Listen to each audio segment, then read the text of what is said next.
Sean bienvenidas y bienvenidos a nuestro workshop sobre los 7 pilares de la estadística, el qué, cómo y para qué de la bioestadística. Les saluda el maestro José Luis Flores Compadre, director general del Instituto en Educación y Formación Profesional Integral, y también evidentemente profesor de la comunidad de bioestadística, que todas las semanas les he estado compartiendo materiales de valor. Y que bueno, el día de hoy vamos a iniciar con una nueva dinámica que tiene como punto de partida este workshop, los 7 pilares de la estadística, en donde vamos a trabajar la importancia que tiene el pensamiento estadístico por sobre el uso específico de las técnicas de análisis, el conocimiento de la parte procedimental o de los algoritmos. Lo que queremos apoyar con este webinar es evitar los frecuentes errores que hay por las malas concepciones que se tienen de los conceptos teóricos base de la estadística, y que tampoco implican que tengamos que hacer una licenciatura o una maestría en estadística, que basta con que trabajemos de manera organizada fundamentos, principios fundamentales que rigen la estadística y que, si entendemos su lógica, harán cada vez más claro el porqué de lo que estamos haciendo. Y justamente a eso es a lo que vamos a dedicar este webinar, sin mencionar que durante la semana les estaremos compartiendo contenido de valor al respecto justo de cada uno de los 7 pilares de la charla. Y como es costumbre, para irnos conociendo, por favor, si nos regalan aquí desde dónde nos visitan, desde qué parte del mundo nos visitan y a qué profesión se dedican. Saludo a Carlos Martínez Rivera, licenciado en Física, Matemáticas, desde Texcoco, civil bióloga, asesora académica de Perú, y que también participen en nuestra encuesta para saber con qué nivel de conocimientos se considera en estadística, y con eso podamos mejorar nuestro seguimiento en la comunidad, haciéndola justo a un nivel que les corresponda en general al grupo. Bien, empecemos entonces nuestra charla. El qué, cómo y para qué de la bioestadística. Uno se preguntará, ¿por qué es importante saber estos tres puntos importantes? Bueno, porque partimos de un error fundamental, una dificultad más que un error fundamental, y la dificultad está en que la estadística, la mayoría de nosotros la ve y la trabaja como una herramienta. La mayoría no tiene una formación en estadística de origen, sino que trabaja esto como una herramienta para su análisis. Así que es muy importante que, si nosotros queremos tener claridad y no cometer errores de juicio estadístico, sabiendo que no tenemos una formación estadística de origen, hay que saber qué es lo que necesito saber, cómo es que lo voy a utilizar y para qué me va a servir. Porque finalmente no es lo mismo que yo requiera la estadística para contrastar un par de grupos en un ensayo clínico que para calcular los riesgos que hay de que por ejemplo, una especie pueda estar en peligro inminente de extinción por la tendencia de descenso de su población, a evaluar si un cierto químico dentro de un producto se encuentra dentro o fuera del parámetro. Depende del tipo de datos y del tipo de preguntas que nos estemos haciendo, la técnica que vamos a elegir. Así que lo que recomendamos es evitar esta dificultad que tenemos al plantearnos el estudio fundamental de 7 pilares. ¿Y por qué también? Porque tenemos un dilema, un segundo dilema, que es la diversidad de aproximaciones. No solo es que la bioestadística sea muy amplia y la puedo utilizar para A, para B, para C, para D o para N, sino que además yo puedo ser biólogo, puedo ser psicólogo, puedo ser pedagogo, puedo ser nutriólogo, puedo ser médico, puedo ser genetista, puedo ser ingeniero agrónomo, puedo ser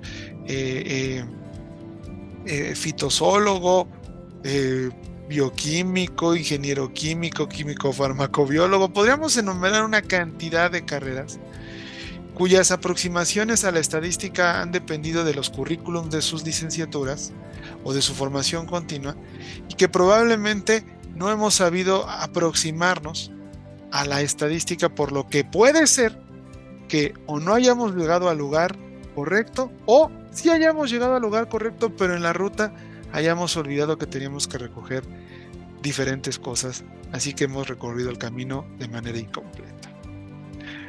A este dilema es que proponemos este workshop que empieza hoy, de los 7 pilares de la sabiduría estadística.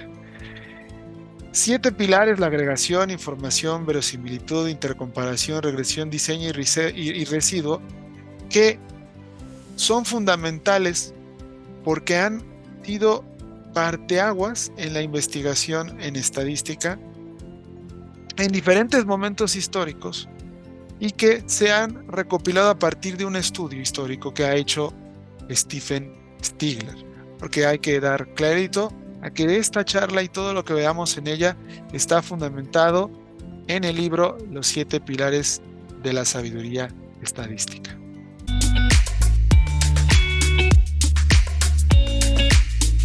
En un primer momento, incluso algunos de ellos pasaron desapercibidos, se les pasó por alto, pero que realmente, una vez que cobraron relevancia, fueron parteaguas en no solo la estadística, sino en la forma de concebir a la ciencia en el mundo.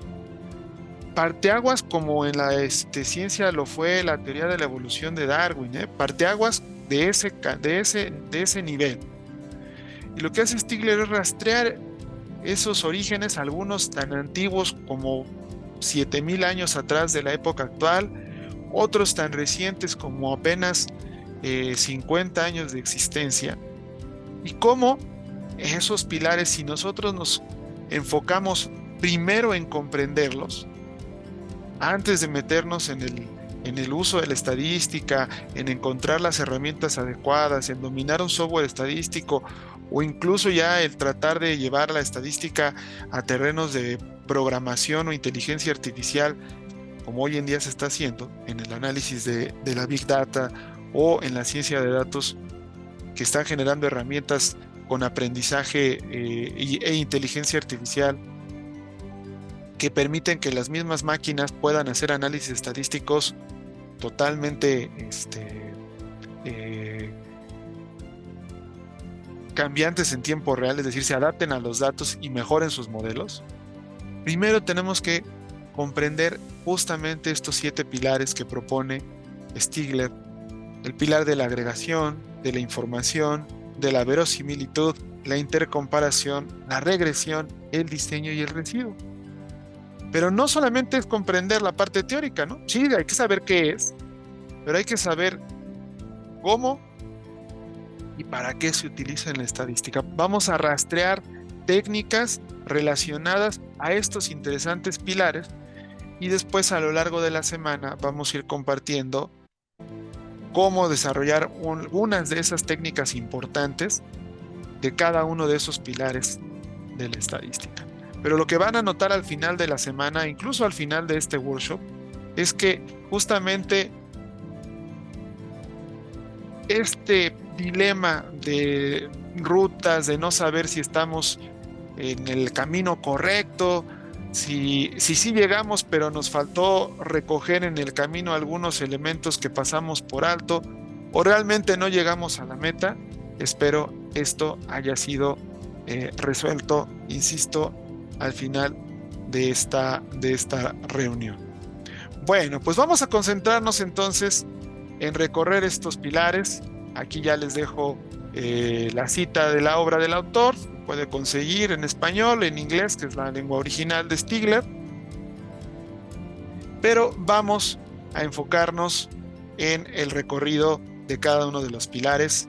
Si en algún momento tienen dudas sobre ellos o sobre su importancia, no reparen en ello, no pierdan tiempo y hagan la pregunta en el chat o en el micrófono. Empecemos entonces ahora.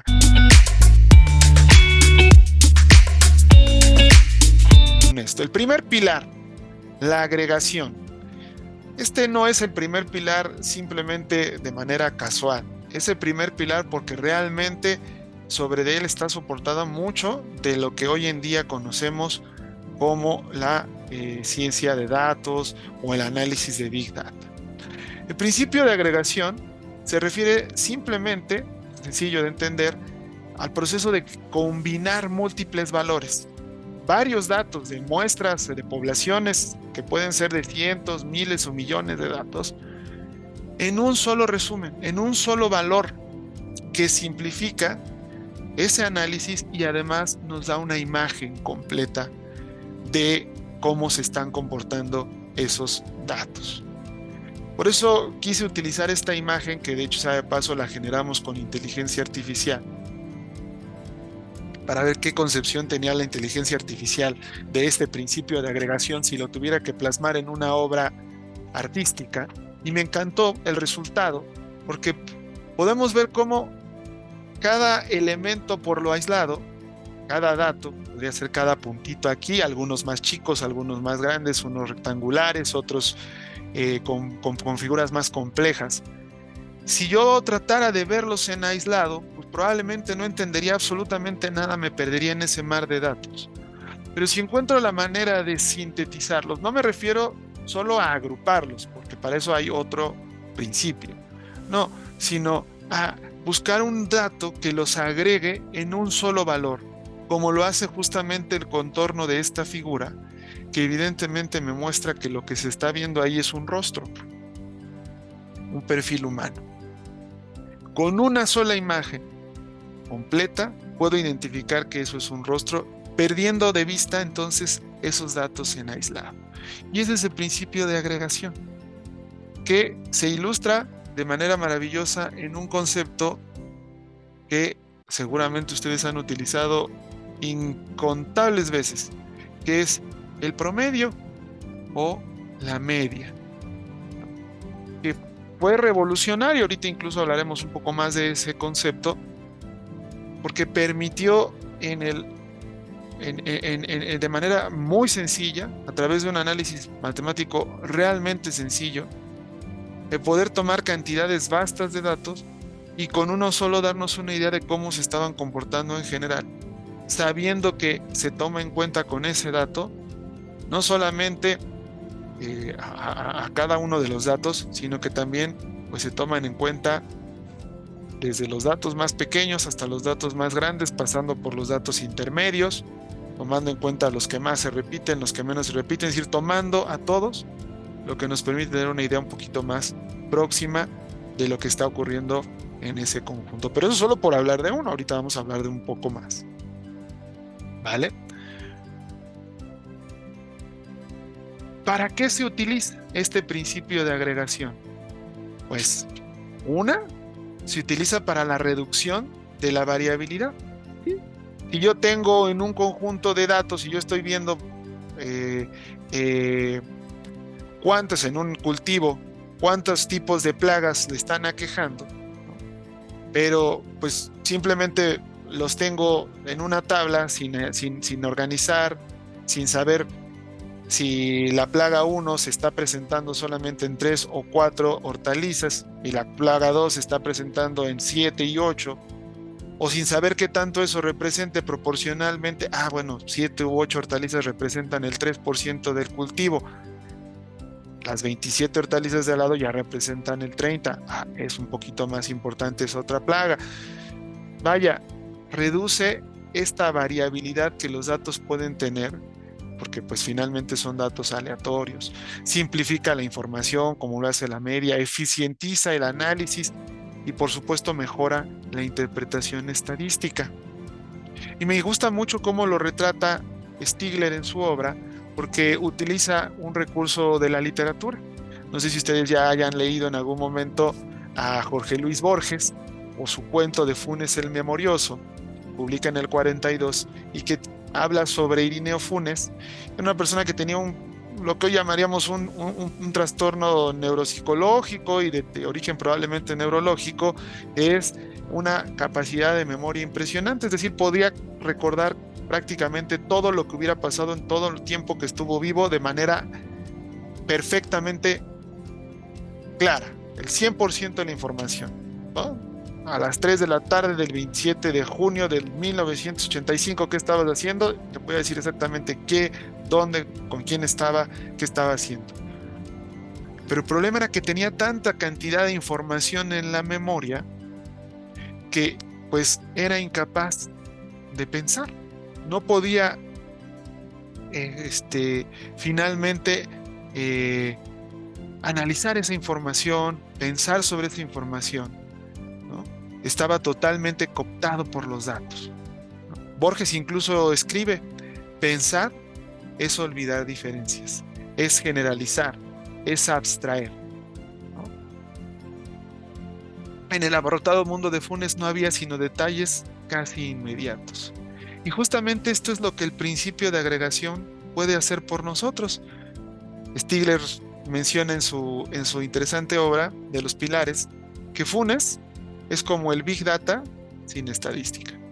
Todos estos analistas de grandes cantidades de datos que hay en, no sé, en las redes sociales, en las empresas, en los mercados bursátiles, sí, uno puede estar analizándolos, incluso entra uno a las páginas de finanzas de las diferentes bolsas en el mundo y puede uno ver ahí datos en tiempo real, millones y millones de datos, indicadores, pero si no hay la capacidad de analizarlos, si no hay la capacidad de resumirlos, de graficarlos, de tabularlos, son total y absolutamente inservibles.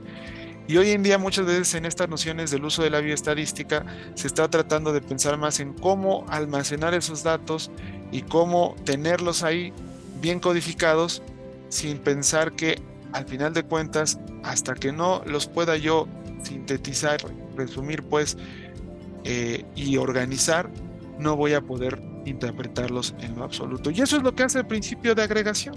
¿Cómo se utiliza? A través de, por ejemplo, la agrupación visual en categorías.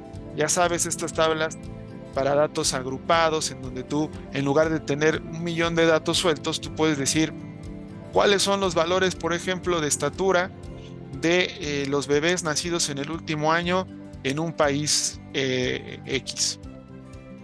Bueno, pues tú podrías tener que hubo registros en bebés a término que pesaron desde 2.203 gramos hasta, no sé, un punto de corte de 2.803 gramos y después el de 2.804 gramos hasta 2.203 y así sucesivamente, para que en lugar de tener pues todos los pesos que pueden haber tenido, imagínense cuántos bebés nacieron en un país X durante un año, pues miles, millones, tú podrías tener simplemente 5 puntos de corte. ¿Por qué? Porque de acuerdo a los estándares en salud, son los bebés que están bajo peso, normopeso y peso, sobrepeso. Y con una simple frecuencia absoluta o con una frecuencia relativa, si queremos hacerlo más fácil, saber qué porcentaje, tal vez aquí es el 20%, tal vez aquí fue el 12%, se encuentran esas personas. Y al final podríamos estar hablando de Ns de 100, 1000 o millones de individuos. Todas las técnicas de agregación estadísticas descriptivas, como las medidas de tendencia central, la media, moda, mediana, moda, las de posición o central, todos los cenetiles, percentiles, cuantiles, varianzas en la dispersión, varianzas, rangos, desviaciones estándar, o de distribución, como la kurtosis, la simetría, proporciones, ratios. Vaya, todos esos indicadores nos facilitan el pensamiento estadístico. ¿Por qué? Porque van a permitir saber con un dato o con una organización tabular o graficada de esos datos qué está pasando en millones de ellos. Y ha sido tan importante que incluso lo podríamos rastrear hasta la historia. Aquí en esta figura podemos observar, citándola igual del texto de Stigler, algo bien interesante. Fíjense, encontraron una tablilla de los sumerios de 3000 años antes de Cristo, prácticamente tan remota como la escritura sumeria, que es una de las escrituras pilares, en donde se registraban los tipos de mercancía y las cosechas de cultivos a lo largo de 3 años, lo que se había obtenido en los cultivos de 3 años. Se sabe porque obviamente las y los historiadores pues ya han descifrado hace mucho tiempo, especialistas lingüistas incluso han descifrado la escritura y la numeración sumeria. Y lo interesante de esta tabla de arcilla es que incluso en la parte de atrás de la tabla se encontraban los datos reales, los datos brutos, ¿no? Este cultivo tanto, este cultivo de tanto, en este año, en este año, en este año. Y lo que hicieron del lado contrario de la tabla de arcilla fue graficar, tabularlo de una manera que hoy los matemáticos han podido traducir en esto que vamos ahí, una sencilla tabla de contingencia, en donde vemos que en este caso tenemos 9 cosechas del cultivo A, 13 cosechas del cultivo B en el primer año, un total de 22 cosechas, es decir, una mayoría de cosechas de cultivo B con respecto del A, que se fue incrementando para el segundo año de 12 a 19 y que tuvo un cambio interesante al prácticamente empatarse y aumentar, por supuesto, el número de cultivos, pero empatarse en proporción en el año 13. Y estamos hablando de 5000 años atrás del momento en el que nos encontramos.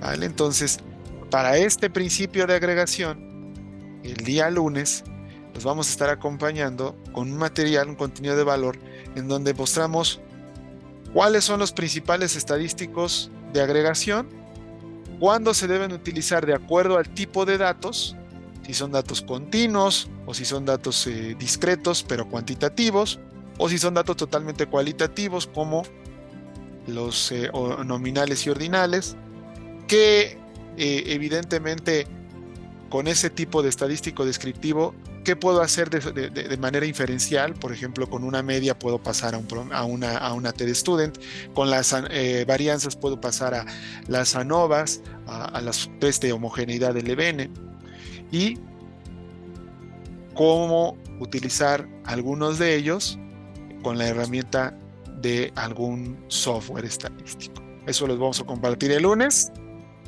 Un tutorial les va a servir y les va a dar luz al respecto de para cuándo utilizar preferiblemente una media, para cuándo un coeficiente de variación, para cuándo es mejor utilizar un diagrama de bigote, cuándo es mejor utilizar un boxplot, pues una gráfica de barras. ¿Por qué una barra sino un histograma?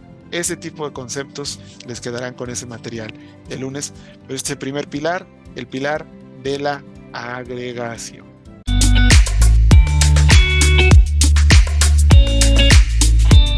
Vamos ahora, por supuesto, acuérdense, si en algún momento hay una duda o alguna participación, siéntanse libres de hacerlo, para eso estamos el día de hoy con ustedes. Segundo pilar, la información.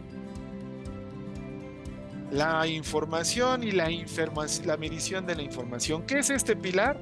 Pues justo se vincula mucho con el primero. Yo, para poder tabular, graficar o poder hacer el cálculo de una media, pues primero tengo que obtener la información, ganar la información, pero va más allá de con qué herramientas voy a capturar los datos, con qué herramientas voy a medirlos, un aparato, una prueba estandarizada, una encuesta.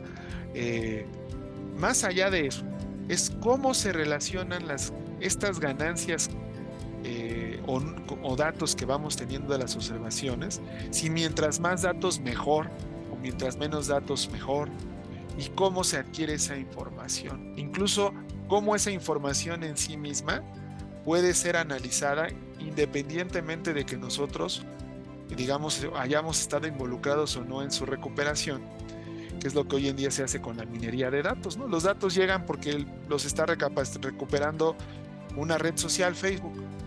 Todo el tiempo datos sobre consumo, sobre a qué le das clic, sobre muchas cosas. No tienen un objetivo de la investigación. Pero si alguien especialista en datos los analiza, puede encontrar patrones incluso sin saber por qué se obtuvieron. Y esos patrones, que para él probablemente no signifiquen mucho, para alguien más pueden significar oro puro. Y es justo, por ejemplo, a lo que se dedica la gente hoy en la minería de datos.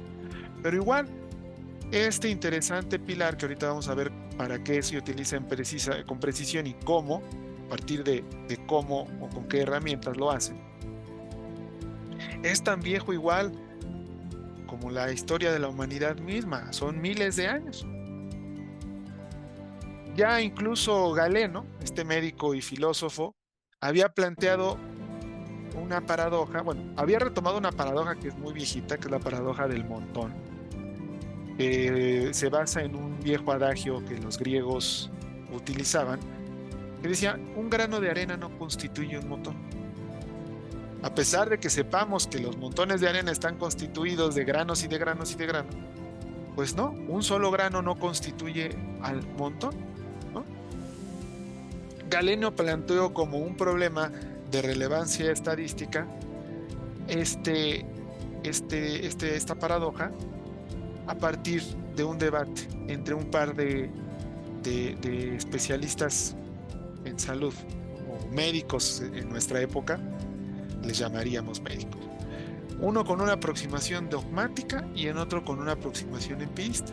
El dogmático, pues literalmente lo que hacía era prescribir tratamientos o lo que ellos concebían como tratamientos en función de, por ejemplo, si había síntomas que nos dijeran que tiene calor o al contrario tiene frío, pues refrescarlo o abrigarlo, hacer que se bañara en agua fría, ¿no? Si parecía que tenía algo que le estaba haciendo daño, como que lo estaba contaminando, pues quitarle sangre a partir de estos métodos de sangría. Vaya, conforme iban viendo las situaciones, iban dando el tratamiento. Contra un empirista que estaba debatiendo con este dogmático, que era un defensor de lo que hoy sabemos es la medicina basada en evidencias y que tiene sus orígenes hace mucho tiempo, no es reciente, que decía que ante la duda respecto a qué tratamiento utilizar, había que revisar los registros. A ver, dogmático, es que tú nada más ves caso por caso, uno por uno, grano por grano y ahí los dejas, ¿no? Cuando realmente lo importante sería haber registrado cuántas veces sí fue efectiva esa sangría o ese calentamiento y cuántas veces no, cuántas veces falló. Porque a medida que pudiéramos saberlo, podríamos adoptar esto como un estándar y la próxima persona con esas características, pues darle ese tratamiento. Es decir, haber registrado esa información que tú tienes pues, años de experiencia dogmático haciendo, hoy nos podría dar luz, ¿no? Evidentemente, Galeno estaba en favor del empirista, el dogmático incluso usó esta vieja paradoja de decir, oye, espérate, es que pues un grano no hace un montón. O sea, ¿para qué estar haciendo estudios de los granos si no van a constituir pues realmente ese montón? Y justo la defensa del empirista fue a partir de él mostrar cómo, al todo lo contrario, si nosotros observamos cómo son los granos de ese montón, oye, espérame, es que estos granos son de arena volcánica, por ejemplo. ¿Qué significaría eso? Ah, bueno, pues que es una arena un poquito más de sílice, más se calienta más, te quema los piecitos en la playa, porque es de origen volcánico, porque tiene pedazos de cristal, porque tiene pedazos de materiales que pueden atraer más la luz, a muy diferente a una arena coralina, por ejemplo, como la de las playas de la Riviera Maya, que por eso no genera calor y uno lo puede pisar sin mayor problema. Sin quemarse los piecitos, ¿vale? Entonces, el registro de la información hoy puede dar luz, porque ¿para qué se utiliza este interesante pilar? Pues, por ejemplo, modelado estadístico y análisis de datos, ¿sí? Se puede hoy empezar a encontrar relaciones causales a partir de correlaciones iniciales que nos den luz sobre qué variables están asociadas y probablemente en algún momento podamos determinar causan un fenómeno en particular desde los datos mismos, pero también nos ayudan a comunicar y a codificar la información. Imagínense si nosotros en nuestras publicaciones científicas, no dijéramos cómo tomamos la información, cómo la obtuvimos, a partir de qué aparato, a partir de qué encuesta, si la encuesta estaba hecha de manera estandarizada o simplemente preguntas que te ocurrieron, en qué momento y bajo qué técnica de entrevista recabaste los datos de esa encuesta y demás, también es fundamental. Pero incluso ya hasta esto de herramientas del machine learning o el aprendizaje automático, que consiste en programar bots, programar robots digitales que lean los datos, aprendan de ellos, encuentren patrones y refinen esas búsquedas de manera automatizada sin tener que mediar un humano en ello. Pues evidentemente esto se ha logrado porque se ha podido entrenar a esos robots en esta interesante pilar de la estadística. ¿Y cómo se utiliza? Finalmente, ¿cómo lo aterrizamos a la realidad? Pues a través de la aplicación de estos conceptos, por ejemplo, en temas tan interesantes como el error estándar, la desviación estándar y el teorema central del límite, que hoy son piedra angular de la estadística paramétrica, de la estadística inferencial paramétrica, que a veces nos cuesta trabajo entender. Oye, José Luis, ¿por qué no puedo utilizar estadística paramétrica pues con este tipo de datos categóricos, por ejemplo, u ordinales, y forzosamente tienen que ser variables de tipo cuantitativas? ¿Cuál es la razón, ¿no? para esta finalidad? O el tamaño de la muestra. Entonces, cuando uno entiende que evidentemente se requiere de que los datos se distribuyan de manera, por ejemplo, normal, y que además tengamos unas muestras lo suficientemente idóneas para que esa normalidad se registre, cambia radicalmente la situación. Y voy a resaltarlo con un ejemplo. Sabemos que en la naturaleza hay incontables variables que se comportan de manera normal. Y lo vamos a ver, de hecho, con el siguiente pilar. Por ejemplo, la estatura de los seres humanos se comporta de manera normal.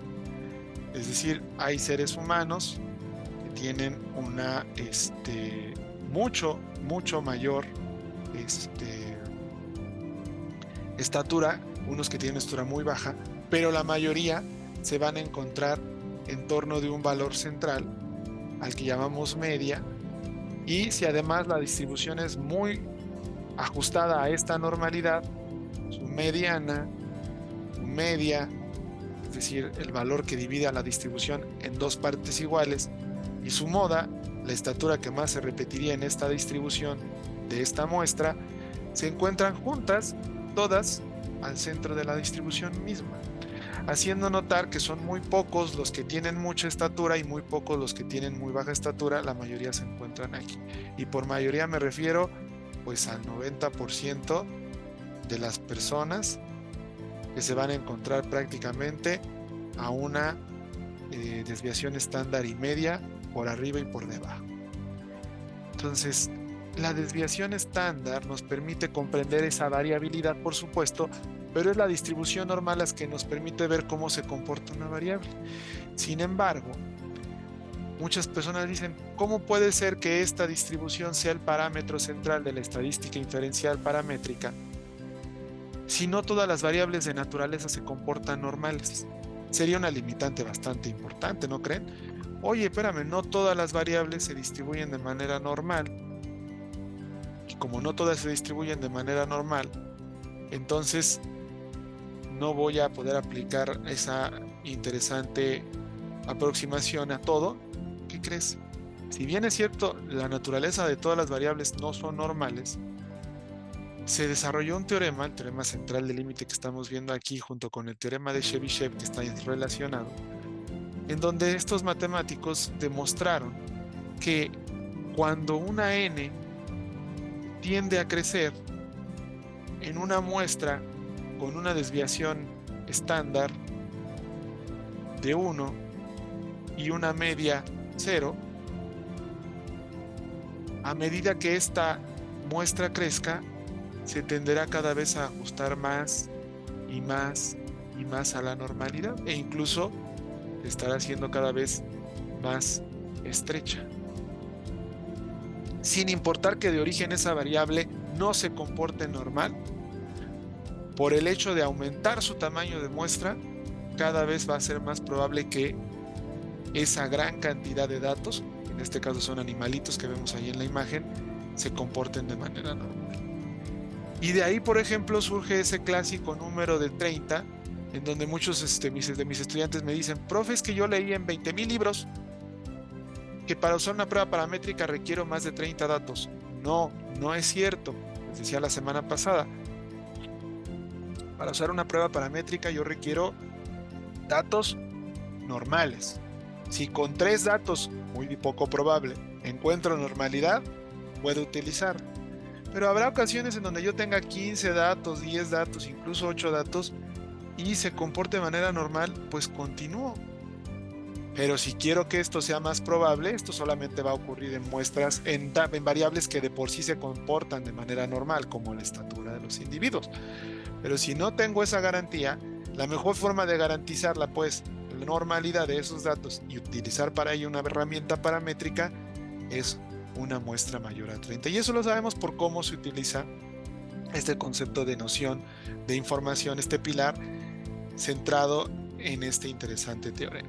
Pero además también se utiliza para el cálculo del tamaño de la muestra, en términos de probabilidad, en grandes poblaciones, para entender por qué el muestreo probabilístico nos va a facilitar más el de establecer parámetros, pues porque le damos a todos la misma oportunidad de ser elegidos, pero incluso en campos experimentales, por qué aleatorizar la asignación de individuos en grupos va a hacer que el error disminuya sustancialmente. Y justo en la semana, lo que les vamos a compartir de este segundo pilar es un material sobre el cálculo del tamaño de la muestra a partir de fórmulas de probabilidad que, si nosotros nos apegamos a ellas, conociendo o no el tamaño de la población, tenemos 2 versiones en una calculadora que les vamos a compartir y en un manual de la misma. Ustedes van a poder, en muestras que se asumen superiores, en poblaciones que se asumen superiores a los 10,000 casos,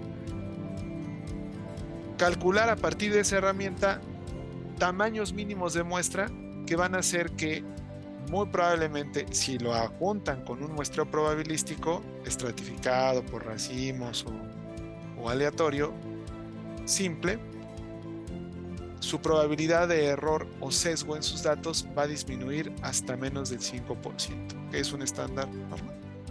Ese material, ese agregado de valor, ese que les estaremos compartiendo en la semana al respecto de ese segundo pilar.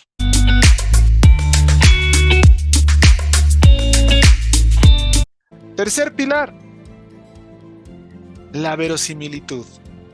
Para mí, por el tipo de análisis que ejecuto en mi trabajo de manera cotidiana, este seguramente es el pilar central de la estadística moderna. Y es el pilar de la verosimilitud, que seguramente han encontrado en muchos textos que no traducen en el formato, en el término en inglés, de likelihood. La verosimilitud o likelihood es una función que mide la probabilidad de que los datos observados bajo diferentes valores de los parámetros de un modelo estadístico, ¿no?, estén, digamos,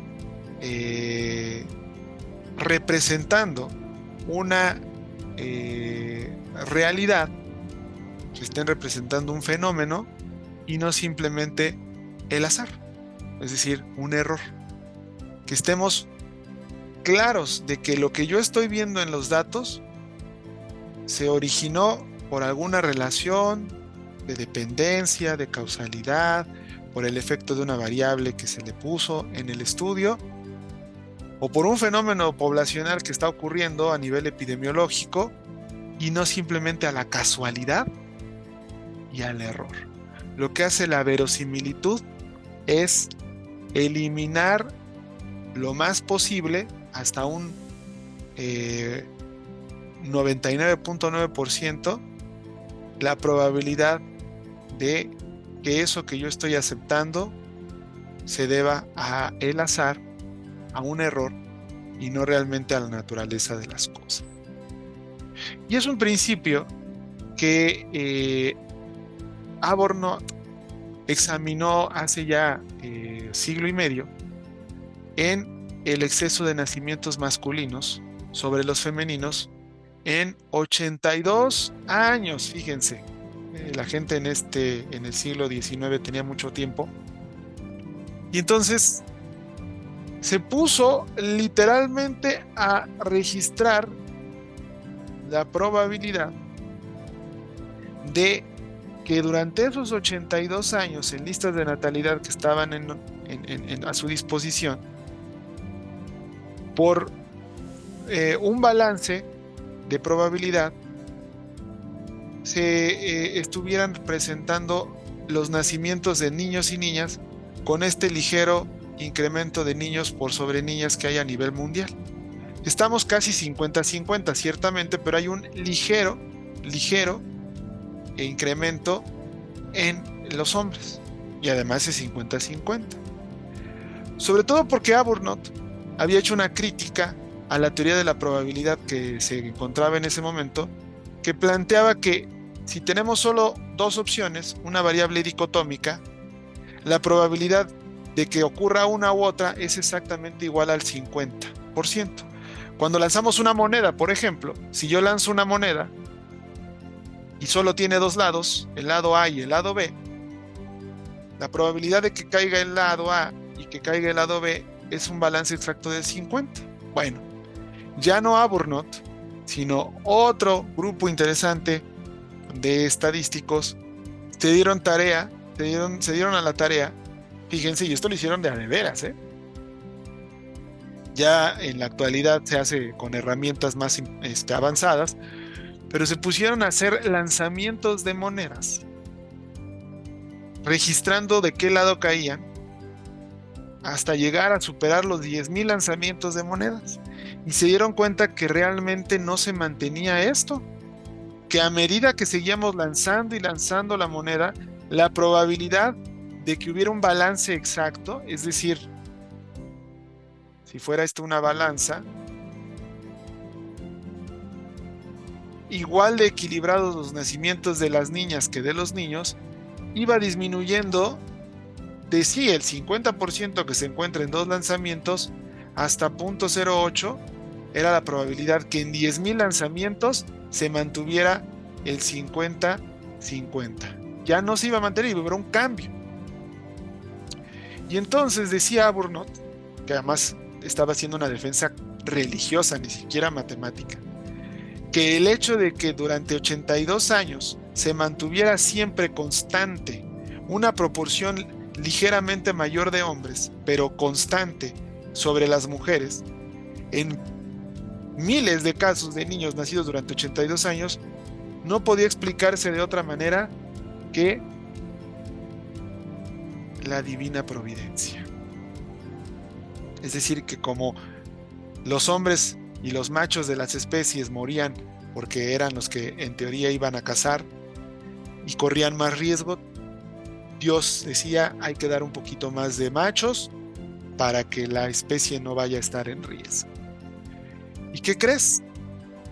Hoy con el principio de verosimilitud, que lo que nos permite es contrastar cuando un dato se debe al azar o realmente se debe a algo, podríamos saber que en efecto Albornoz tenía una razón en algo. No se debía al azar, pero no era a la divina providencia, o al menos no que yo sepa. Se debía, o lo que hoy sabemos, tiene que ver con una relación de variabilidad en la especie y de cambios o cuestiones adscritas a la parte genética, que ya se han estudiado justo con la estadística. Y bien, ¿para qué se utiliza? Bueno, pues aquí las aplicaciones son importantísimas, pero quise remarcar la azul. Se utiliza para la estimación de parámetros.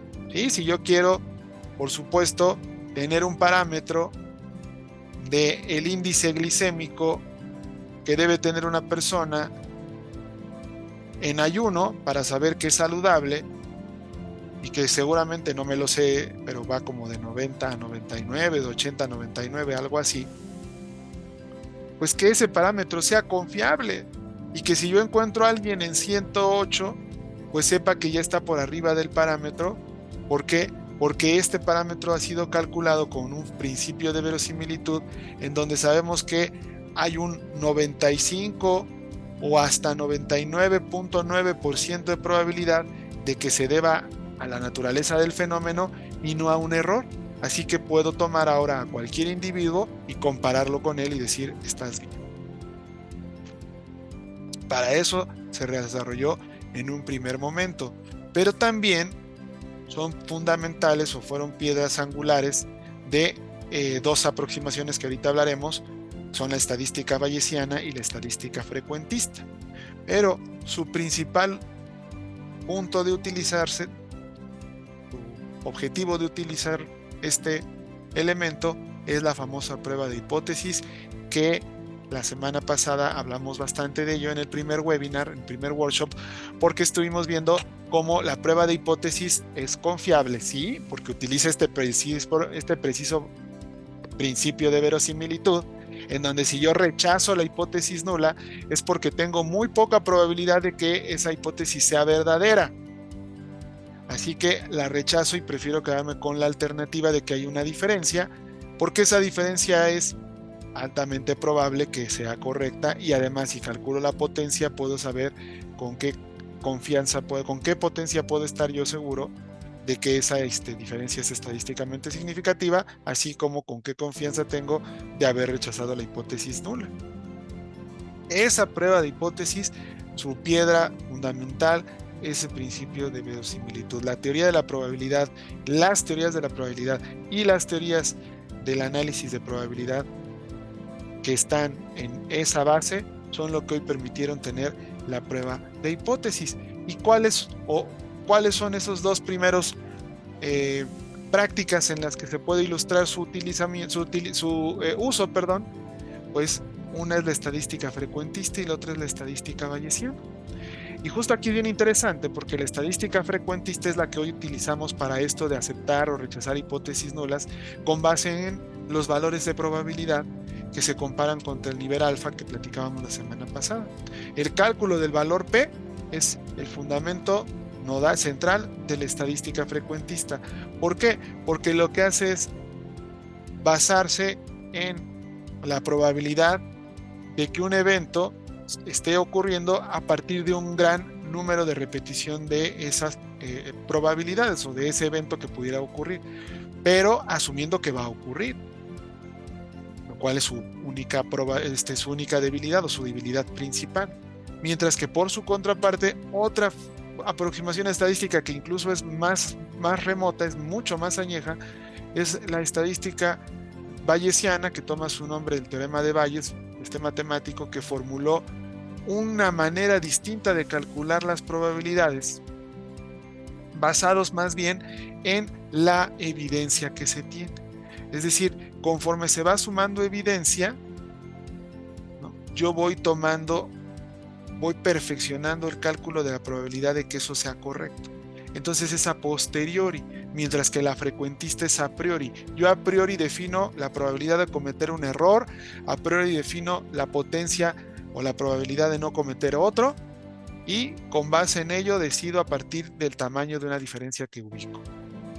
Pero en el caso de la bayesiana se va nutriendo de las evidencias que se van construyendo a lo largo del tiempo sobre ese particular fenómeno.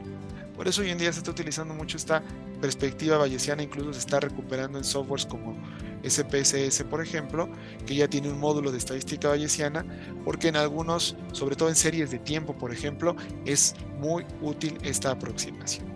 Pero principalmente su función la podemos encontrar en el famoso lema de Neyman-Pearson, que yo le llamo la regla de oro, que es justamente esta noción de que si tenemos un valor de probabilidad menor a la probabilidad de cometer el error de tipo 1 o alfa, entonces tengo la suficiente probabilidad para poder estar seguros de rechazar la hipótesis nula. este lema de Neyman-Pearson, desarrollado a mediados del siglo pasado, y además por Egon Pearson, hijo de Carl Pearson, uno de los padres de la estadística moderna y creador de la R de Pearson, por ejemplo, desarrolló junto con Neyman y aventajó mucho a la estadística, que venía antes utilizando solo los valores críticos para la toma de decisiones, añadiendo este cálculo extra de significación conocido como valor P. ¿Y qué les vamos a dar en la semana de este recurso? Pues justo les vamos a dar un material que permita comprender de manera más profunda cuándo me conviene utilizar estadística frecuentista o cuándo me convendría utilizar estadística bayesiana de acuerdo al área de la bioestadística en la que yo me dedique: biología, ensayos clínicos, a la agroindustria y demás, ¿vale?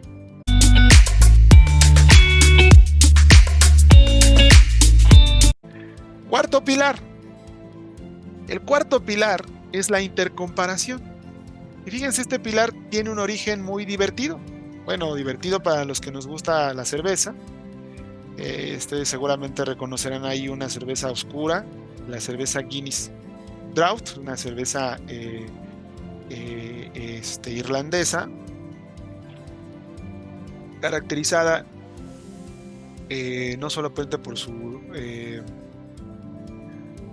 por su calidad, sino en este caso, por ejemplo, por su grado de concentración de alcohol. Sobre todo la Guinness Draught es una de las cervezas más con mayor grado de alcohol que hay en el mundo, solo superada por las cervezas alemanas.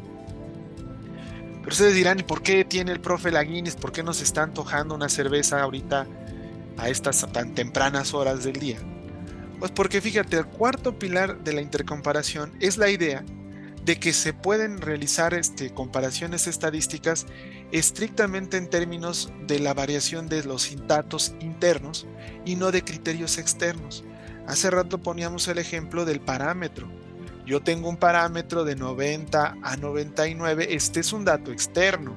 Si yo tengo al participante 1 con 180, puedo yo compararlo con el parámetro y decir que está por arriba de la norma. Incluso puedo decir probablemente que está a 4 desviaciones estándar por arriba de la norma, y clínicamente podría decir que tiene diabetes. Claro, con algunas otras cosas más de criterios, ¿vale? Pero es un factor externo. Entonces, había muchas ocasiones en donde comparar contra estos factores externos era plenamente complicado, y hubiéramos preferido tener un mecanismo que permitiera comparar dos grupos entre sí para que el parámetro fueran ellos mismos, comparar el grupo 1 con comparar el grupo 2. Esa es la intercomparación. Su primer atisbo en la historia de la estadística aparece en 1875 con Francis Galton, el primo de Charles Darwin, que justo estaba tratando de dar una explicación estadística a la interesante teoría de su primo, y lo logró en muchos sentidos. Pero acuérdate también, pues Galton era en sí mismo un experto, un científico no solo en estadística, sino en otras cosas. Trabajó nociones de psicología, biología y demás. Y propuso esta interesante idea de empezar a hacer intercomparaciones para darnos cuenta de qué tanto variaban entre sí, justo en esta idea de la variabilidad de las especies. Pero realmente lo más importante se creó 10, 33 y 50 años después, respectivamente, de esa publicación, con los trabajos de Francis Edgeworth, William Seeley Gosset y Ronald Fisher. Ronald Fisher, el padre de la distribución F y de las ANOVAs, y William Seeley Gosset, a quien seguramente recordarán como el autor de la famosa TED Study. Y ahí es donde vamos a vincular justamente estos dos interesantes puntos. Aquí podemos ver la publicación de Seeley Gosset en marzo de 1908 de su artículo El probable error de la media, en la revista biométrica, que fíjense, dicho sea de paso, la revista biométrica la funda Carl Pearson, el padre de la estadística moderna, el desarrollador de la R de Pearson, y por supuesto el que crea el más importante journal para estadística de, pues, prácticamente todo el siglo XX y además, por si fuera poco, padre del buen Egon Pearson, que junto con Niemann desarrollaran las bases teóricas de su lema, que hoy en día fundamenta la estadística inferencial al rechazar las hipótesis en términos de comparar el valor de probabilidad de que esa diferencia no sea estadísticamente significativa contra la probabilidad de que no vayamos a rechazar una hipótesis no la verdadera. Bueno, en esta revista biométrica se publica este artículo que fíjense cuál fue su origen. William Seeley Gosset era un ingeniero y además experto también en estadística que trabajaba para la cervecería Guinness en Dublín, en Irlanda. Y lo que quería era desarrollar una forma más rápida de probar los lotes de las barricas de fermentación de la cerveza en términos de muchas variables, grado de alcohol, qué tan espesa era, coloración y demás. Y el problema es que para poderlo hacer tenían que utilizar, pues como antes, comparaciones contra parámetros. Y entonces el parámetro pues a veces no era lo suficientemente confiable, podía cambiar, tenían que hacerlo en varios lugares. Y empezó a desarrollar un algoritmo que permitiera comparar a partir de dos interesantes conceptos, la media de cada grupo y la desviación estándar de cada grupo, así como su relación que guardan con el tamaño de la muestra, que son los pilares de ese algoritmo llamado TED-Student para muestras tanto independientes como relacionadas. No solamente fue muy bueno su algoritmo, sino que hizo que la producción de la cerveza Guinness fuera cada vez de mayor calidad, con menos merma, y le dio ganancias millonarias, hizo que Guinness fuera lo que hoy en día es Guinness. De hecho, en la cervecería hay en la fábrica hay todo un lugar en honor dedicado, un museo dedicado y una placa dedicada a Seeley Gosset, que además desafortunadamente no fue famoso. ¿Por qué? Porque por las políticas de la cervecería no le dejaron publicar el artículo con su nombre, lo tuvo que publicar con este nombre y luego para peor, Pearson le recomendó ponerle este título del no probable error de la media. Cuando lo leyeron sus autores, incluso hasta le hablaron a Pearson y dijeron: oiga señor, ¿cómo publicó este artículo? Es tan muy absurdo, ¿cómo que pues, comparar medias y eso qué? Dos grupos, pues qué. Y si hoy en día le hubieran puesto el nombre de estadística para análisis estadístico para el análisis de calidad en los procesos, que es como dice ya usa y se usa con las CFs y otras regresiones, no hombre, se hubiera vuelto millonario. Metodologías que hoy en día conocemos como Lean Six Sigma tienen la base muy remota de esto, aunque hoy en día utilicen Fs, ANOVAs y regresiones. Pero pues sí, desafortunadamente no fue de tendencia su título y quedó ahí por varios años hasta que pues fue Fisher justamente el que logra descubrir quién era Student, se comunica con Seeley y empiezan a, pues, a platicar entre ellos, a entender interlocución. Fisher desarrolla todo este interesante mundo de las ANOVAs y por supuesto ya se empieza a aplicar hoy la TED-Student en muchas otras cosas más, volviéndola seguramente la prueba de hipótesis más ampliamente utilizada en el mundo por más de un siglo. Entonces, esta es la intercomparación, nos sirve para seleccionar métodos, para comparar grupos, diseños de experimentación, o sea, grupo control, grupo experimental, pre, post test, y hoy en día incluso con las ANOVAs pues hacer análisis multivariados. Vaya, la intercomparación es piedra angular de la estadística y resaltamos dos métodos, la T y la ANOVA, del cual que les vamos a compartir en la semana de este interesante contenido. Les vamos a compartir justamente un sistema de selección como este que están viendo aquí en pantalla. Les vamos a mostrar cómo se interpreta, cómo se utiliza, para que ustedes puedan distinguir de un grupo de pruebas de intercomparación paramétricas y no paramétricas cuándo es preferible elegir una u otra a pesar de que tengan el mismo objetivo. Por ejemplo, si quiero comparar dos grupos, TED-Student de muestras independientes y relacionadas contra Udeman, Whitney y Wilcoxon, bueno, Udeman, Whitney y Wilcoxon en este sentido, Con este sistema, entendiendo qué significan los colores, cada uno de los niveles de la ruta, podemos elegir sin error cuándo es una, otra u otra, o en el caso igual de ANOVAs, como la ANOVA de una vía, la ANOVA de cavías, la H de Kruskal-Wallis o la chi cuadrada, dependiendo de si es paramétrica o no paramétrica. Aquí solo les adelanto la imagen, pero el contenido de valor será justamente el cómo utilizarlos y el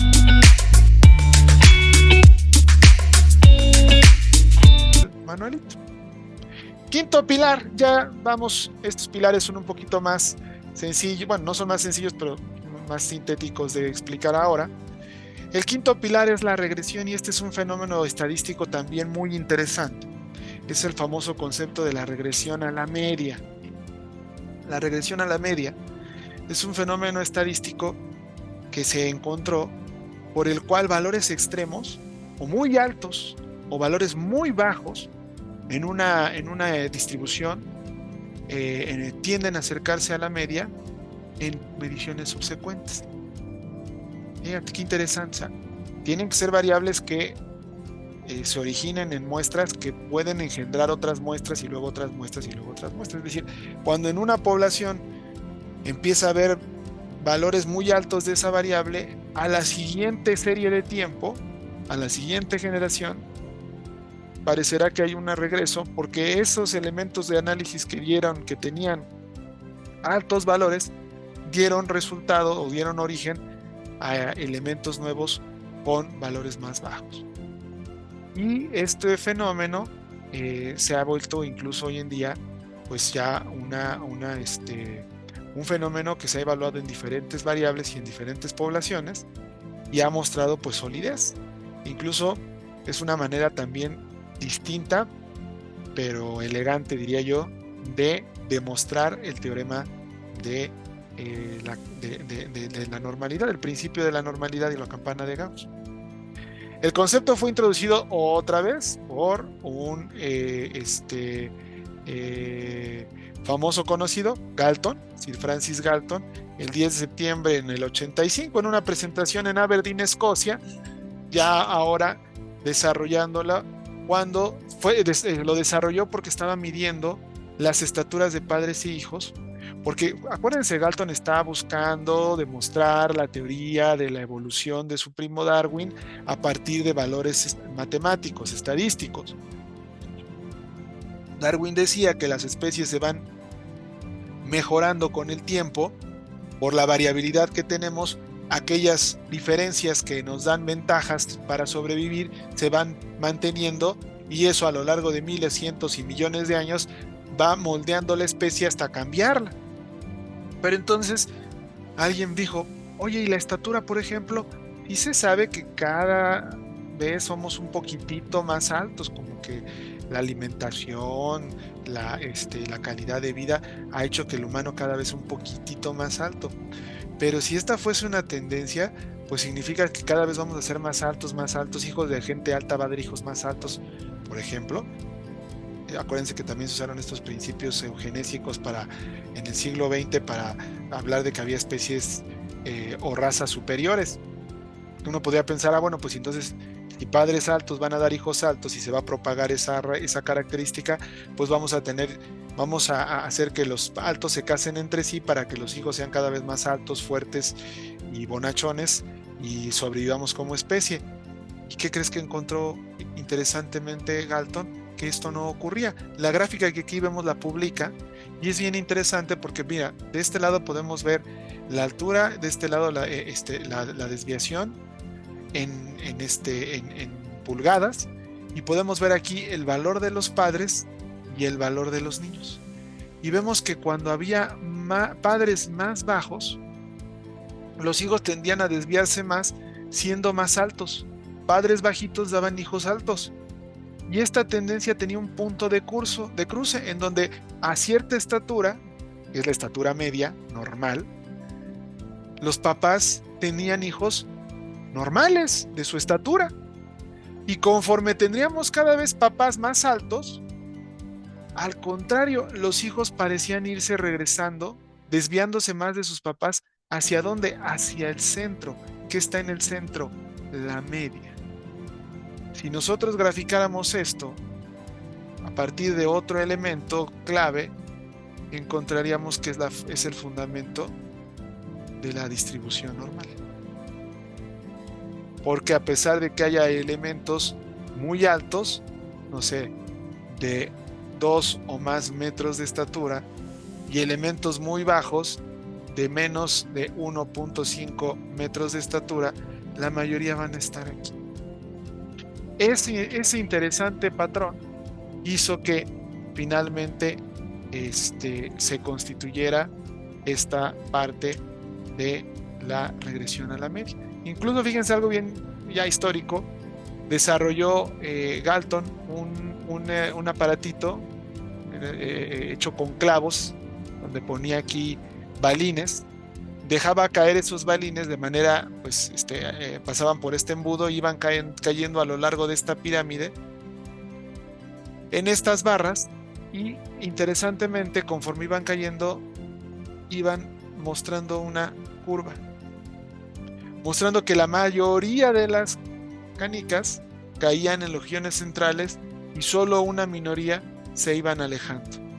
Le llamó el quincunx y fue un artilugio, un artefacto que desarrolló para hacer una demostración física de la distribución normal y del principio de la regresión a la media. Pero ¿por qué es importante? ¿Para qué y cómo se utiliza?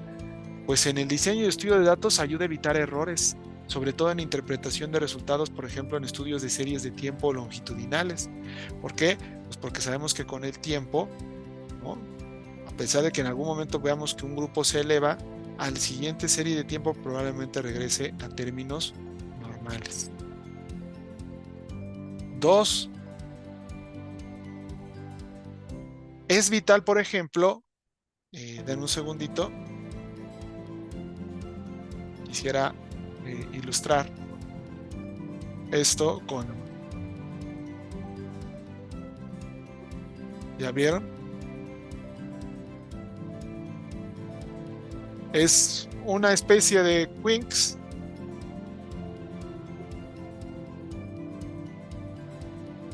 Es un quincunx, uno de estos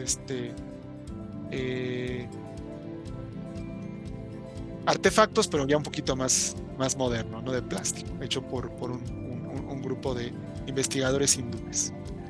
Entonces, decíamos, puede ayudarnos a no equivocarnos con falsas creencias de que un grupo está desviándose del promedio sin tener múltiples confirmaciones en una serie de tiempo.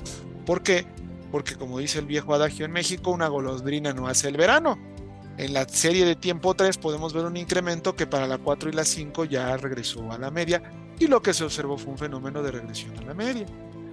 En salud pública igual, porque permite ver cómo un paciente con una cierta condición puede mejorar, pero no necesariamente toda la mejoría se debe al tratamiento, sino que probablemente al haber llegado a un valor extremadamente alto de ese indicador que le estaba generando un problema de salud, hay una tendencia a regresar de manera natural. ¿Sale? Tiene múltiples campos de aplicación, pero sobre todo lo vamos a utilizar en el principio de normalidad, y se va a aterrizar esto finalmente a las ANOVAs, las regresiones y los análisis multivariados.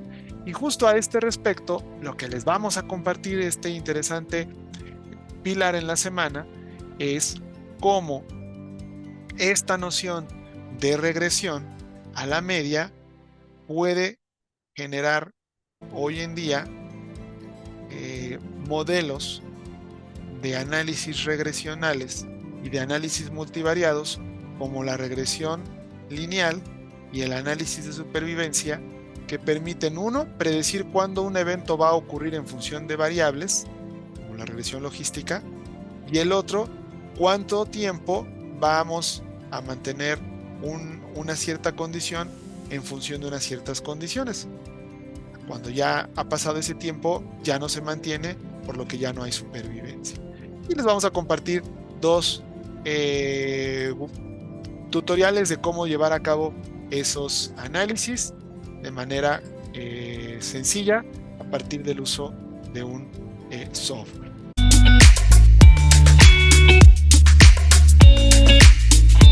Vamos con el sexto pilar, ya nada más nos quedan dos, estamos casi por concluir.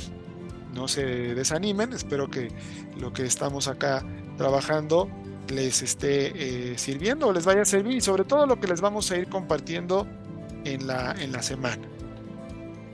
El sexto pilar seguramente les va a ser de mayor relevancia porque este ya está más pegado a la parte de la investigación científica y no tanto a la estadística, y es justo el pilar del diseño, la planeación experimental y la aleatorización. ¿Qué es? Bueno, este sexto pilar es pensar que cuando hablamos de diseño, como no debemos solo pensarlo como una expresión de diseños de experimentos, tenemos que pensar más bien en cómo esos experimentos están refiriendo a acomodos de variables. Cuando yo estoy hablando de un experimento, por ejemplo, no debo olvidar que estoy pensando en por lo menos un par de variables a las cuales les he ajustado para que esta, conocida como variable independiente, sea la única que tenga efectos sobre esta, que es la que conocemos como variable independiente, blindándolas con el diseño experimental de otras variables a las que podemos llamarles variables intervinientes, variables extrañas, covariables y demás. Bueno, entonces, cuando hablamos del diseño, no debemos perder algunas nociones estadísticas que es importante recordar. No solo basta con que si es un diseño control, un experimental, con un grupo de 30 o de 20, no, hay nociones de estadísticas relacionadas a los diseños que debemos tomar en cuenta. Bueno, pero como hemos estado dando muchos datos históricos, no sé cuántos de ustedes hayan utilizado alguna vez o hayan participado un ensayo clínico, pero ¿qué tan antiguos creen que son los ensayos clínicos? ¿Qué tan antiguos creen que son los ensayos clínicos? Hay varias maneras de rastrearlo, algunos en los egipcios, otros en los griegos, pero quise retratar este que cita Stigler en su libro, que es bien interesante porque fíjense, data del Antiguo Testamento. De hecho, está basado en un pasaje, en varios versículos del Antiguo Testamento del libro de Daniel, que platica la historia de 4 jóvenes. Daniel es un súbdito del rey Nabucodonosor, que se hizo famoso porque le explicó muchos sueños a Nabucodonosor que le dieron calma y tranquilidad, por lo cual lo vuelve parte de la corte y luego lo nombra gobernador de la capital de los judíos. Y una de esas historias que se cuentan en la Biblia tiene que ver justo con una muy interesante aparición del ensayo clínico. Fíjense, Daniel, ya una vez viviendo en la corte del rey, se resistía a comer la dieta del rey Nabucodonosor, que yo me declaro totalmente a favor de la dieta del rey Nabucodonosor, basada prácticamente en carne y en vino, como los buenos argentinos. Carne y vino, qué maravilla. Sin embargo, Daniel y su grupo de amigos estaban más acostumbrados a la dieta judía, la dieta kosher, que es rica en legumbres y agua, con poca carne, incluso algunos tipos de carne prohibidos. Acuden con el rey y pues lo que le dice Daniel, para pues, que le permita o que cambie, sugiriéndole su cambio de dieta, porque finalmente ya era su consejero, le plantea un reto. El representante del rey acepta esta propuesta, que consistía en un ensayo clínico. Durante 10 días, Daniel y sus 3 compañeros comerían solo legumbres y agua y se compararían contra otro grupo que seguiría solo la dieta rica del rey, la dieta rica en carne y en vino. Su salud fue juzgada por la apariencia física de los grupos y ¿qué creen? Ganó Daniel, ¿vale? Entonces, los ensayos clínicos son tan añejos como la historia misma. Pero, ¿para qué y cómo se utiliza este penúltimo pilar?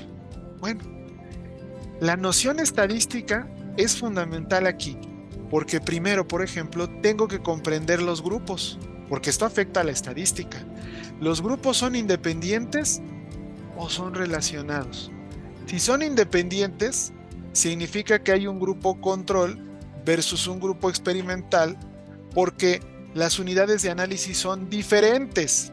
Acá hay una muestra de 20 personas diferente a otra muestra de 20 personas. En cambio, si fuese un pre versus un post, también es un diseño experimental, pero aquí estoy comparando el antes y el después. Son las 20 personas y las mismas 20 personas, nada más que son después.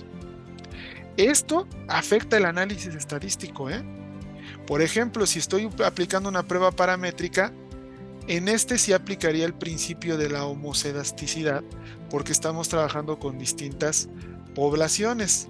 En cambio, en este no necesitaríamos el principio de la homocedasticidad, la homogeneidad entre varianzas.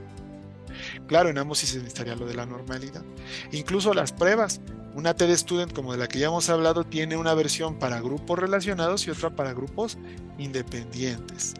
La misma noción de variable independiente o dependiente ya la explicábamos. Si es independiente y dependiente es porque yo lo quiero blindar, y el blindarlo va a hacer que considere unas variables como covariables, y hay análisis como el ANCOVA que trata de ver si esta covariable afecta, y si afecta, en qué medida afecta a la variable dependiente. El tamaño de la muestra, esto lo vimos la semana pasada, ¿se acuerdan? Calculamos con la potencia qué tamaño de la muestra tenía que tener cada grupo de nuestro ensayo clínico. El muestreo, porque los 40 participantes tienen que venir de muestras aleatorias, de una población, y tienen que provenir de una muestra aleatoria. Y no solo eso, la aleatorización fundamental en el ensayo clínico evita los errores aleatorios cuando al azar distribuyo a 20 al grupo A y a 20 al grupo B, sin mencionar lo que vimos la semana pasada del tamaño del efecto y potencia estadística. Y aunque aquí ya hemos compartido bastantes materiales, la calculadora de potencia que les di de la Universidad Alemana y el manual, así como el webinar pasado, lo que les vamos a compartir de este webinar, perdón, de este contenido, es una relación entre el tipo de ensayo clínico que estamos viendo ahora en pantalla y probablemente el análisis estadístico que nos convendría utilizar, o los análisis estadísticos que nos convendrían utilizar.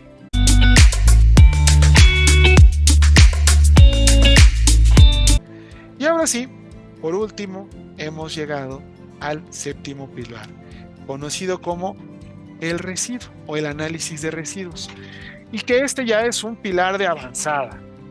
Es un pilar que nos va a permitir hablar de modelos estadísticos. ¿Y qué es un modelo estadístico?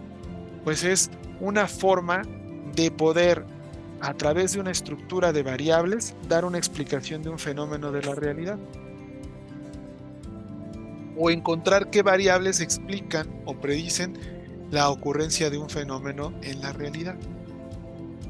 Sin embargo, para construir un modelo, pensemos en un modelo lineal, generalizado, como el que vamos a construir con una regresión lineal. ¿Para qué nos sirve la regresión lineal? Por ejemplo, si yo quisiera predecir, vamos a hacer algo interesante.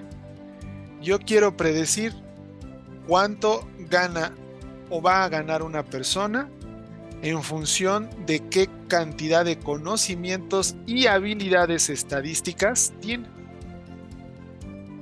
Esta variable la voy a conocer como variable predictora o variable independiente, y la voy a medir de manera cuantitativa a través de un examen de competencias y habilidades y conocimientos estadísticos muy apreciados en el campo laboral, en el que sea.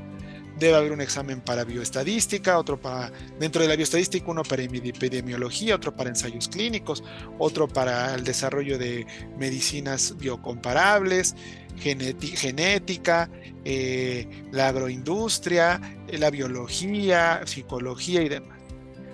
Porque hoy sabemos que cualquier especialista que tiene competencia y habilidades estadísticas tiene una probabilidad de ganar más dinero haciendo lo que ya hace. ¿Por qué? Porque va a tener la ventaja del análisis de datos para la toma de decisiones, como que va a eliminar muy drásticamente un porcentaje de ese error que puede cometer de otra manera.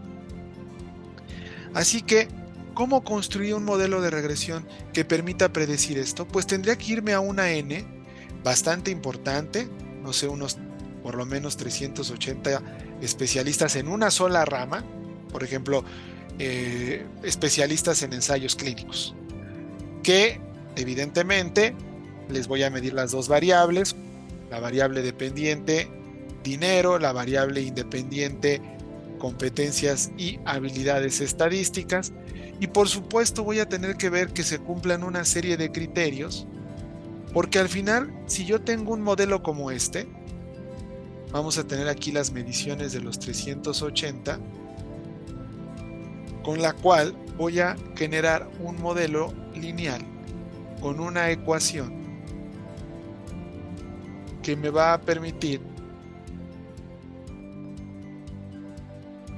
predecir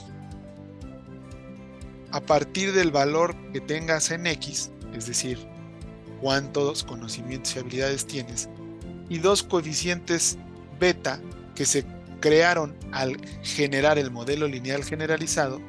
Literalmente yo voy a poder predecir, tiene un 70 puntos de 0 a 100 puntos de habilidades, tiene 70 puntos.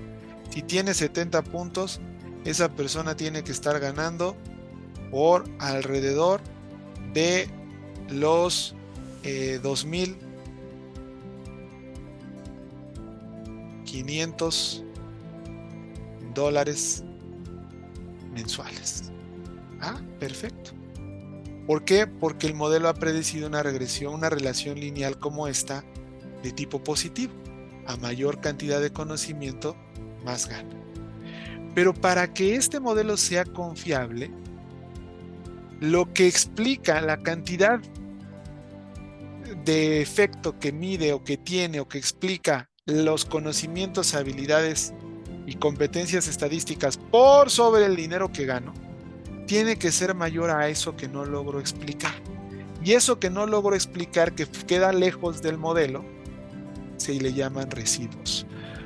Matemáticamente son las distancias que hay entre cada valor de la muestra y la pendiente de red de predicción.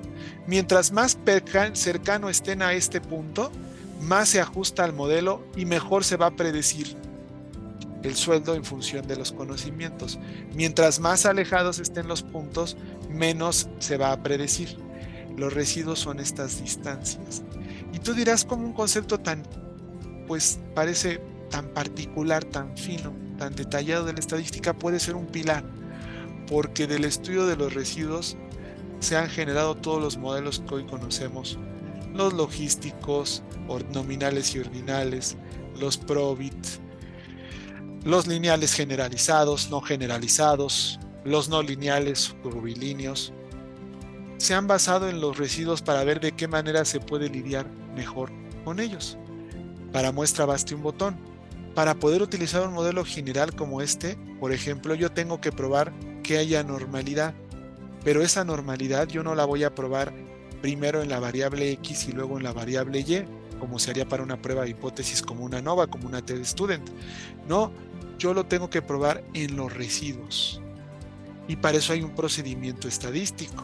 Ahora, puedo probar los residuos contra los valores ajustados con esta gráfica, pero en algunos casos, si yo tuviera, por ejemplo, valores atípicos o extremos, valdría mejor hacerlo sobre los residuos estudentizados. Y hoy en día hay softwares y programas que permiten hacer esto de manera muy sencilla, porque lo difícil no es generar el modelo en el programa. Eso hasta una persona de bachiller lo puede hacer si se le enseña. Lo difícil es saber si cumplimos estos criterios con respecto de los residuos para que el modelo sea confiable y válido de su publicación.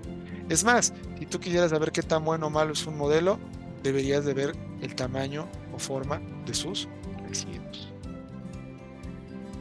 ¿Y qué les vamos a compartir? pues justo les vamos a compartir un material que les va a explicar cuáles son ese análisis de residuos a partir de la prueba de Urban-Watson, de los gráficos de residuos estandarizados, gráficos QQ y los de valores ajustados, cómo se interpretan estas gráficas, cómo se generan en un software primero y luego cómo se interpretan para saber si podemos generar o no un modelo lineal o final.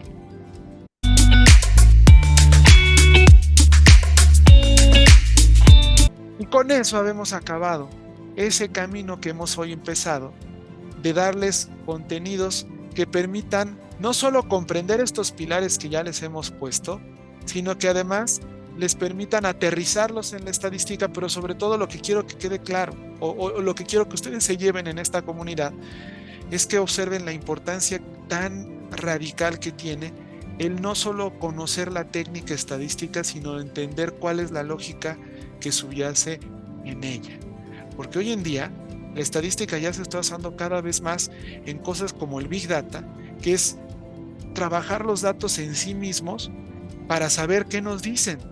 Decíamos hace rato, por ejemplo, hoy en día se pueden analizar cómo se han comportado ciertas variables y ciertas enfermedades en México por los últimos 100 años, y un analista de datos podría encontrar patrones que cuando se los muestre al epidemiólogo podrían dar cuenta de cosas que no se pudieran observar a pesar de que se tuvieron los datos durante todo ese tiempo, porque ahora el objeto del estudio no es la enfermedad, sino en sí los datos, porque los datos se comportan de cierta manera que si analizamos nos pueden decir, mira, aquí está ocurriendo algo, que a eso sí ya te lo va a decir el especialista en esa área, el epidemiólogo en este caso.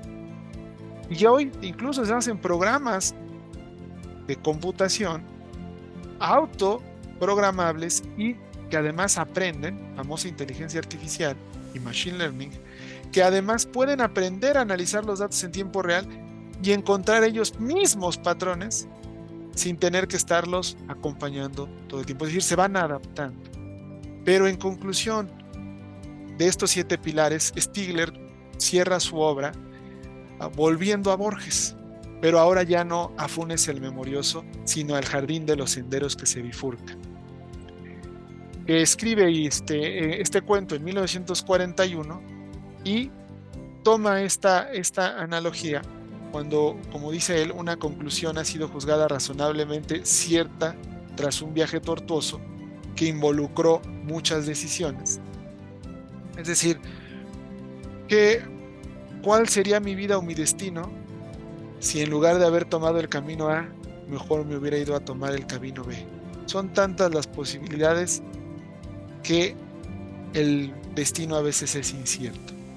Y si lo llevamos al terreno de la Big Data, pues con frecuencia el jardín es así.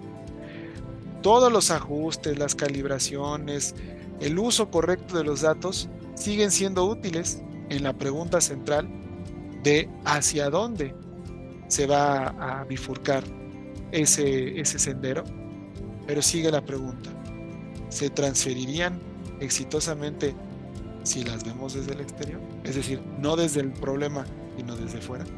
Y ese probablemente, concluye Stigler, sea el octavo pilar de la estadística que se va a analizar ahora a partir de los grandes datos y de la inteligencia artificial, que es el analizar pues todas esas posibilidades que no existen en función de que hubiesen existido si se hubiera tomado en un principio, y cómo poder recuperar ese destino a pesar de que ya haya sido pasado.